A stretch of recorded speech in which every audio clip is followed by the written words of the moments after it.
조진주였습니다.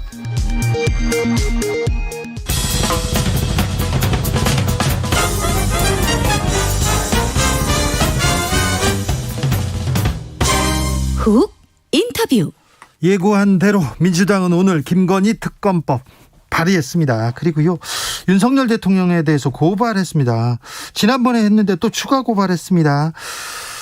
이런 가운데 검수 원복 시행령 개정안이 오늘 국무회의를 통과했는데요. 두루두루 좀 물어보겠습니다. 더불어민주당 김의겸 대변인 모셨습니다. 어서 오십시오. 네, 안녕하십니까. 청와대 대변인이셨는데 민주당 대변인 되셨네요? 그러게 말입니다. 네. 네. 언제 되셨어요? 팔자에 없는 대변인을 이렇게. 팔자에 없습니까? 네. 네. 민주당 대변인 되셨어요? 언제 되셨습니까?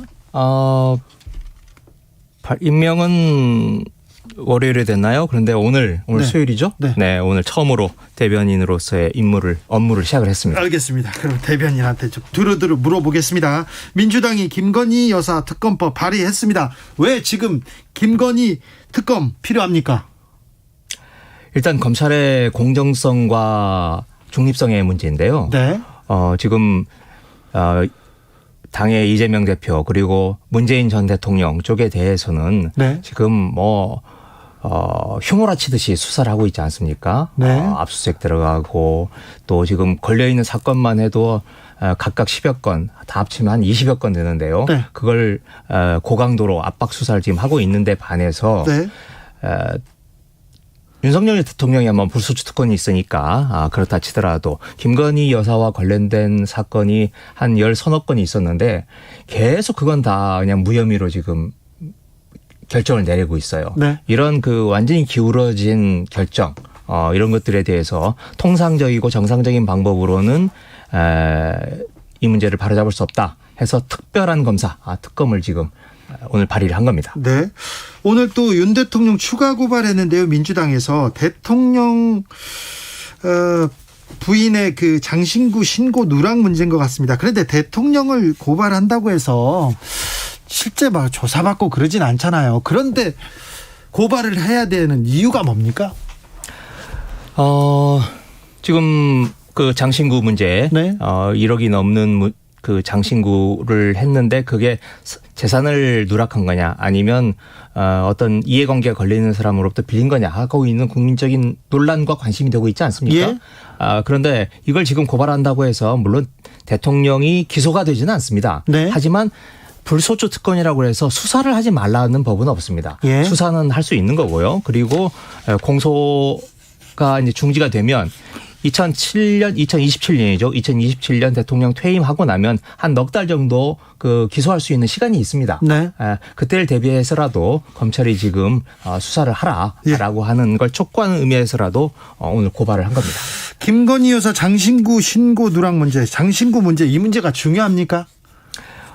중요하죠. 지금 예를 들면 그 장신구가 모두 합치면 1억이 넘습니다. 네. 가액으로. 네. 하지만 박영수 특검이 지난해 말에 이른바 가짜 수산업자 사건으로 해서 차를 빌렸죠. 차를 며칠 빌렸다라는 네. 것만으로 해서 지금 특검을 그만두고 지금 기소될 위기에 처해 있습니다. 예. 몇몇 기자들은 이미 기소가 돼서 재판을 받고 있고요. 예. 네. 그에 비하면 훨씬 더 이해관계가 그 국정 전반에 관해서 영향력을 미칠 수 있는 네. 영부인이 1억이 넘는 걸 빌렸다면 또는 네. 누락을 했다면 그건 더 큰 문제라고 할 수 있겠죠. 그렇기도 하네요. 킴님께서 이렇게 물어봅니다. 김건희 특검법하고 국민이랑 무슨 상관이 있습니까? 이렇게 물어봅니다. 국민, 민생하고는 지금 관련 없는 일 하는 거 아닙니까? 이렇게 민주당한테 묻는 사람들도 있어요. 네, 민주당에서 지금 김건희 특검만 하고 있는 게 아니고요. 네. 저희들 두 가지 트랙으로 지금 가고 있습니다. 하나는 민생경제 네. 특위를 만들었고 하나가 정치 탄압 특위를 해서 박범계, 김태년 두 지금 의원들이 맡고 있는데요. 예. 두 개를 같이 지금 가져가고 있는 겁니다. 그 점을 좀 이해해 주시고요. 뉴스에는 이게 나와서 그렇지 민생 법안 뭐 법안을 지금 만들고 뭐 민생을 위한 트랙도 지금 가동하고 있습니까? 네, 같이 하고 있는 겁니다. 네. 대통령실에서 청와대 대변인이셨으니까 물어보는데 대통령실에서 인적 쇄신하고 있지 않습니까? 네. 비서관 행정관이 50여 명 이렇게 내보내졌다, 퇴출됐다 이런 뉴스 나오던데 네. 이거 굉장한 권력의 이동 아닌가 어떻게 봐야 됩니까? 네, 그 안에서 뭔가 지금 권력 다툼이 벌어지고 있다고 보이는 거죠. 궁중 암투가 벌어지고 있는 거 아닌가 네. 싶습니다. 특히 이제 이른바 윤핵관이라고 하는 쪽은 다들 지금 손발이 잘려져 나가고 있는 상황이고. 그래요? 네, 그리고 실질적으로 그 실무자급에서 지금 하고 있는 거 아니겠습니까? 네, 그에 반해서 이 용산 내에서의 일종의 조그만 작은 사정정국이라고 할 수 있겠죠. 네. 여기서 칼날을 휘두르고 있는 쪽은 이른바 검핵관이라고 불리는 네. 검찰 출신들이 지금 칼날을 휘두르고 있기 때문에 지금 서로 권력을 균분했던 나눠 가졌던 여러 가지 세력들이 검찰을 중심으로 해서 좀 단일한 대우를 만들어가는 과정이 아닌가 싶습니다. 윤석열 대통령의 측근들 그 검찰 때부터 이렇게 손발을 맞추던 사람들이 지금 힘을 얻어가는 과정이다 그렇게 보이는데 그렇다고 그러면 여의도 정치권 안 그래도 지금 정치력이 좀 부족하다 이렇게 얘기하는데 이거 정무 판단 정치적 판단 이거는 어떻게 되는 겁니까? 뭐 그 얘기는 그쪽 당 분한테 물어보시는 게 네. 훨씬 더 좋을 것 같습니다. 네, 네. 청와대 대변인이셔가지고 제가 물어볼 게 많습니다. 법사위원이시죠? 네. 오늘 검찰 수사를 확대하는 검수 원복이라고 해야 되죠? 지금 법무부에서 추진하고 있는 이 시행령 개정안이 오늘 국무회의 통과했습니다. 이거 어떤 의미를 갖습니까? 오늘 국회에서 그래서 정의당 의원들이 시행령 패권이다 이런 표현을 쓰시더라고요. 네. 그래서 시행령 쿠데타 이런 표현들이 많이 있는데 이른바 법률의 체계가 헌법, 법률, 시행령 이 순서대로이지 않겠습니까? 네. 가장 높은 게 헌법, 그다음이 법률, 그다음이 시행령인데 이미 이 시행령으로 그 위에 상위법인 법률을 지금 무효화시키고 있는 거거든요. 그런 식으로 따지자면 법률을 만들어서 헌법도 그 무력화시키거나 헌법의 내용을 바꿀 수도 있는 겁니다. 대한민국 헌법의 1조 1항이 대한민국은 민주공화국이다라고 분명히 못 받고 있는데 네.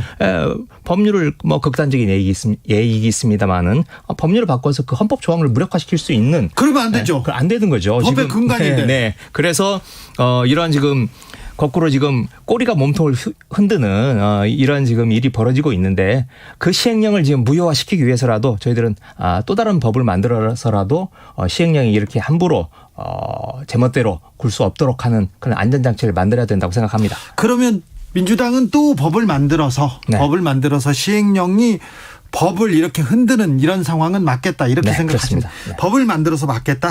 네. 불행한 일이죠. 그런데 그렇게 서로 행정부와 입법부가 서로 힘겨루기 싸움이 벌어지고 있는 것 자체가 국민들의 눈에는 그렇죠. 눈꼴 선호하는 모습으로 보이겠죠. 입법부 국회는 법을 만드는 것이고요. 네. 행정부나 다른 데서는 법을 그냥 집행하면 되는데 네, 그렇습니다. 그 부분이 조금 잘 안 되고 있네요. 네. 어찌 되는지 지켜보겠습니다. 한동훈 법무부 장관이 이 시행령 이렇게 개정안 계속 이렇게 드라이브를 걸고 있는데 법사위에서 이렇게 물어볼 거 아닙니까? 네. 왜 그러냐고. 네. 왜 그러는 것 같습니까? 그건 어쩌면 지금 국회를 통과한 법이 검찰의 그 무소 불위의 권한이 있었지 않았습니까? 네. 그리고 그게 너무 전행되고 그로 인해서 국민들 피해가 너무 크기 때문에 검찰의 힘이 너무 세다. 네. 그래서 좀 수사권 기소권 분리해야 된다. 네. 검찰의 힘을 좀 줄여야 된다. 이거는 윤석열 대통령도 총장 시절에 한 말 그렇죠. 아닙니까? 인정했던 말이죠. 총장실에서 한 말뿐만 아니라 실제로 검찰총장이 될 때 그걸 여러 번 대여섯 차례에 걸쳐서 스스로 그렇게 공언을 하면서 검찰총장이 된 분입니다. 그런데 그게 자신이 검찰총장이 되고 나서는 검찰의 권력을 더 확대하는 방향으로 지금 가고 있는 거고 한동훈 법무부 장관의 지금 시행령 개정안은 그런 의미의 그런 연장선이라고 할 수 있는 거죠. 네. 어제 중요한 일이 있었습니다. 이원석 검찰총장 후보자 인사청문회가 있었습니다. 그런데 또 뭐 태풍 때문에 뉴스에는 많이 나오지 않았는데 네. 중요 쟁점은 무엇이었습니까? 몇 가지가 있었습니다만은 제일 직접적이었던 것은 특수 1부장일 때, 중앙지검의 특수 1부장일 때 정은호 게이트라는 게 있었어요. 예. 네. 그런데 정은호로부터 현직 부장판사가 억대의 돈을 받았다라고 네. 하는 게 드러나서 네. 검찰이 그 부장판사를 수사를 했는데 수사했죠. 네. 네.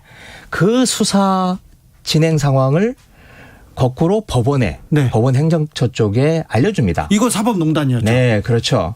그래서 있을 수 없는 일을 했기 때문에 네. 그 문제에 대해서 좀 집중적으로 의원들이 파고들었습니다. 우리 진행자나 저나 기자 출신인데 이런 비유를 들고 싶어요. 지금 후배 기자가 예. 열심히 정치권의 주요한 인사, 뭐 예를 들면 좋습니다. 그냥 민주당이라고 하죠. 네. 민주당이 어떤 중진 의원의 비리를 캐고 있는데 앉아 있는 데스크가 네. 그 취재 상황을 네. 민주당 대표에게 일일이 다 알려주면서 네. 하면 그건 엄청난 문제 아니겠습니까? 있을 수 없는 네, 일이죠. 그렇죠. 네. 그래서 저희는 그런 문제가 발생했고 그러한 수사 기밀을 하는 사람이 하는 사람이 검찰의 최고 책임자가 되는 건 있을 수가 없는 일이다라고 해서 저희들이 그 부분을 집중적으로 캐물었습니다. 뭐라고 답하던가요? 그런데 이제 거기에 대해서 수사 기밀이 아니고 예.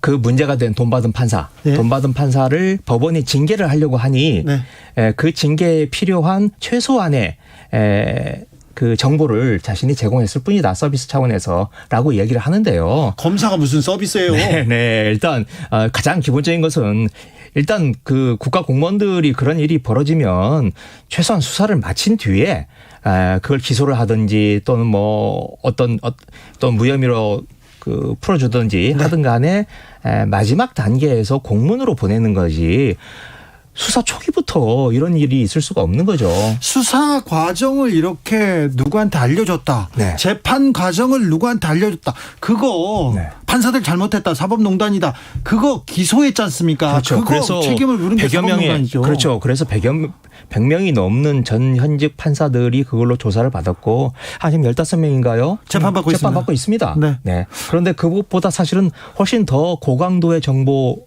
누설을 한 검사는 그때 이제 그 사건을 수사했던 게 지금 한동훈 법무부 장관인데. 그렇죠. 한동훈 윤석열 팀에서 했죠. 그렇죠. 그 팀에서 하면서 막상 판사들보다 더 심한 케이스인 이원석 부장에게 대해서는 못 본 척 눈 감아주고 실제로 그걸 그냥 제가 보기에는 감추려고 했었던 것 같습니다.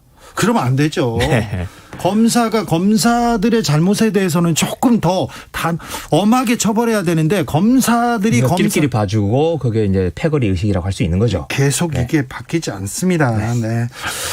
근데 이원석 후보자 검찰의 중립성, 독립성 지킬 수 있을까요? 이 문제가 가장 중요한 관건이 될 텐데. 네, 그래서 요모조모 저희들이 물어봤습니다. 뭐 사석에서 형님 동생한 사이냐 뭐 이런 질문도 했었는데 그랬더니 한 번도 형님이라고 얘기를 한 적이 없다. 윤석열 대통령에게 라고 말을 하더라고요. 뭐 그 말은 저는 사실인 것 같습니다. 네. 그렇게 뭐 형님 동생하는 성격은 아닌 것 같아요. 형님이라고 안 하고 형 그렇게 했으면 그건 아니겠죠. 네, 그건 아닐까요? 네, 그런 성격은 아닌 것 같더라고요. 예? 그렇지만 그러면서 이제 지금 후보자는 자신이 정치적 중립 그리고 공정하게 하겠다라고 원칙론적으로 얘기를 하는데 사람이 말보다는 그동안 어떤 행동을 해왔느냐를 가지고 판단하고 평가를 내려야 되지 않겠습니까? 그런데 지금 이원석 후보자가 석 달 넘게 검찰총장 직대를 했어요. 네. 사실상 검찰총장 그 수장을 한 건데 그 사이에 어떤 일이 벌어졌습니까? 문재인, 이재명 쪽에 대해서는 이제 몰아치듯이 수사를 하고 대통령 기록관까지 이제 압수수색을 하면서도 아까 이야기했듯이 김건희 여사, 윤석열 대통령의 가족에 대해서는 다 그냥 줄줄이 그 무혐의로 다 봐주는 그런 모습을 보였기 때문에 그냥 그 석 달 동안의 모습만 봐도 검찰의 중립과 이 공정성을 실행할 수 있는 사람이 아니다라고 생각을 하고요. 하나 덧붙이자면 그 검찰총장 직대를 하면서 한동훈 법무부 장관과 함께 검찰에 인사를 하지 않았습니까? 인사했죠. 네. 그런데 그 검찰 인사 어땠습니까? 윤석열 사단이 쫙 깔았다라고 예. 하는 건 뭐 조선일보든 한겨레든 다 진보든 보수든 모든 언론이 공의하는 평가 아니겠습니까? 부인할 수 없는 사실에 네, 가깝죠. 그렇죠. 그런데 검찰총장을 하다 대통령으로 갔어요. 정치권으로 직행했지 않습니까? 네. 그리고 가장 가까운 검사 후배가 법무부 장관이 됐고요. 네. 또 가까운 후배가 검찰총장에 갔어요. 네. 이 정부에서 네. 이 검찰 중립성, 독립성 굉장히 중요한데 지킬 수 있을까? 네, 그렇죠. 지금 그 사람의 성격, 이원석 후보자의 성격은 한동훈 법무부 장관하고는 좀 다른 것 같더라. 결은 다른 것 같아요. 네, 그렇지만 검찰 내에서 누구나 인정하는 윤석열 사단의 일원이고 네. 한동훈 장관과 연수원 동기로서 같이 좌우에서 그 윤석열 검찰총장을 보필을 했고 특히 이제 검찰총장 시절에 기조부장을 했었나요? 네. 하면서 말하자면 윤석열 검찰총장과 정책 명을 같이 했던 사람입니다. 그런 의미에서 그 지금 대통령이 된 이후에 자신들의 수족을 법원, 검찰 또는 각 정부 부처에 지금 심지어 국정원까지 다 중요한 포스트에 검찰들을 내보내라기보다는 파견을 해서 네. 각 부처를 지금 장악을 해나가고 있는 상황이기 때문에 네. 여기에서 공정성과 객관성을 유지하기가 힘들 거다 이렇게 생각을 합니다. 검찰총장과 정치적 명운을 함께한 사람이다. 이게 굉장히 검찰총장한테는 부적절한 얘기가 될 텐데 그분이 정치권으로 갔기 때문에 이런 표현을 쓰셨다고 생각이 네. 됩니다. 그런데요. 지금껏 기자로서 취재를 했는데 이명박 정부가 들어서면 박근혜 정부가 들어서면 노무현 정부가 들어서면 사실 검찰이 정권 쪽은 좀 봐주고 반대편 이렇게 수사하는 거 아닙니까? 이게 좀 정도가 심합니까? 왜 이렇게 민주당에서는 계속해서 이거 야당 탄압이다 반발하고 있습니까? 정도의 그 정도가 넘어서면 완전히 질적인 변화가 일어난다고 생각합니다. 예전에는 검찰이 정권에 어찌 보면 그냥 수족이랄까 네. 이용당하는 좀 도구의 성격도 있었습니다. 그랬잖아요. 하지만 지금 검찰은 검찰 스스로가 권력이 되어버린 거 아니겠습니까? 그리고 그러한 모든 최고의 의사결정권자로서 우리 사회 각계에 영향력을 미치고 있는 상태에서 지금 대통령, 법무부 장관, 검찰총장 모두 지금 같은 결의 사람들이 자리를 차지하고 있기 때문에 훨씬 더 심각한 문제라고 보고 있는 겁니다. 정치의 한 복판에 검찰이 좀 서 있는 것 같아요. 네. 안 그런 척 하는 척이라도 했는데 그게 지금 용산에서 벌어지고 있는 일들이 그런 일들인 거죠. 네. 그렇게 또 말씀하시니까 좀 심각하게 좀 와닿습니다. 이재명 대표에 대한 수사는 계속됩니다. 검찰 소환에는 응하지 않고 서면으로 답변서 제출했습니다. 곧 이렇게 검찰에서 결론을 내겠죠? 어떻게 보십니까? 내일이 선거법 공소시효 마지막 날입니다. 네. 그래서 내일 저희들도 지금 어떤 결정을 내릴지 지켜보고 있습니다만은 만약 기소를 하면요? 네, 기소를 할 것으로 저희들은 보고 있고요. 네. 그렇게 될 경우에 저희들도 지금 예의주시하고 있습니다만은 추석이지만 네. 비상 상황이라고 생각을 하고 저희들도 적극적으로 좀 대처를 해나갈 생각입니다. 검찰은 기소를 하는 거고 네. 그냥 민주당은 일을 하면 되는 거 아닙니까? 비상 상황입니까? 지금 그럴 수가 없는 상황인 거죠. 지금 그 국정의 파트너이고 네. 제일 중요한 파트너인 야당에 대해서 그 얼굴인 대표에 대해서 이렇게 새로 뽑히자마자 얼마나 지났다고 이렇게 바로 압수수색 들어오고 기소를 한다는 건 네. 그건 있을 수 없는 일이고 만일 이 사안이 예를 들면 무슨 돈을 받았다든지 예. 하는 중대한 사안이라면 저희들도 할 말이 없습니다. 네. 하지만 지금 하고 있는 건 허위사실 공표라고 하는 건데 그 내용을 지금 시간이 없어서 말씀을 드릴 수 없습니다만 곰곰이 따져보면 굉장히 경미한 사건들이에요. 네. 사실 저도 지금 6건의 사건을 고발당하고 있는데 6건이나요? 네. 사실 제 사안하고 비교를 해보면 이재명 대표에게 지금 소환하고 기소를 한다면 저는 당장 체포 구속돼야 될 사안인 것 같습니다. 네, 알겠습니다. 그 부분은 저희가 주진우 라이브에서 좀 다뤘기 때문에. 네. 5405님께서 김건희 특검 민생과 관련이 없나요? 관련 있어요 하면서 의혹이 사실이라면 논문 표절은 각 대학의 교육의 가치와 기본 질서, 학생들에게 영향 크게 줍니다. 주가 조작은 그 여파로 경제적 손해를 보는 사람도 많습니다. 이렇게 얘기하는데 김건희 여사 논문 문제, 이 논란이 지금 사그라들지 않습니다. 이 문제는 어떻게 보시는지요?